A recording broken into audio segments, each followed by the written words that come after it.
আমি জুলাইয়ে খুব অল্প কিছু ভূমিকা রেখেছিলাম।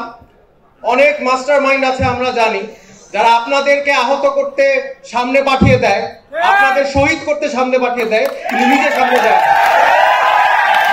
আমি আমার ছেলে মেয়েদের সামনে যে বলেছি, গুলি ওদের আগে আসার আগে অ্যাজ আ টিচার কিছু ছাত্রদের গুলি আসার আগে আমার গায়ে আসা উচিত, শিক্ষকের গায়ে আসা উচিত। এই আদর্শ নিয়ে আমি সামনে ছিলাম।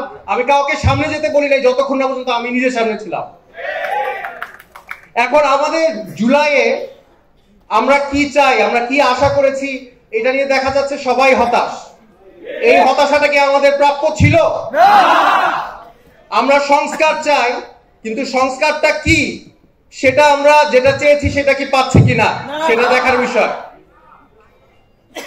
আমরা দেখেছি এখন একটা ইস্যু চলে আসছে, মানবাধিকার অফিস। যে মানবাধিকার, যে ইউএন এখন পর্যন্ত প্যালেস্টাইনে গণহত্যা হচ্ছে সেটা পরিষ্কার ভাবে বলতে পারে না ইসরায়েল গণহত্যাকারী, সে আমাদেরকে মানবাধিকার শেখাবে?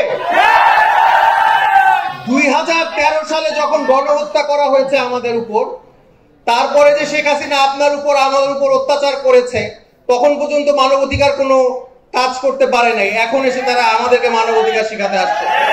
এর থেকে হাস্যকর জিনিস আমি কখনো দেখিনি। যাই হোক, আমি সংক্ষেপ, আমাকে আসলে আমি বক্তব্য দিতে পছন্দ করি না, সংক্ষিপ্ত বক্তব্য দেই। আমি আশা করি বাংলাদেশের, নতুন বাংলাদেশে আমরা যেরকমটা আশা করেছি, যেরকমটা সংস্কার চেয়েছি, সেটা আমরা পাবো ইনশাআল্লাহ।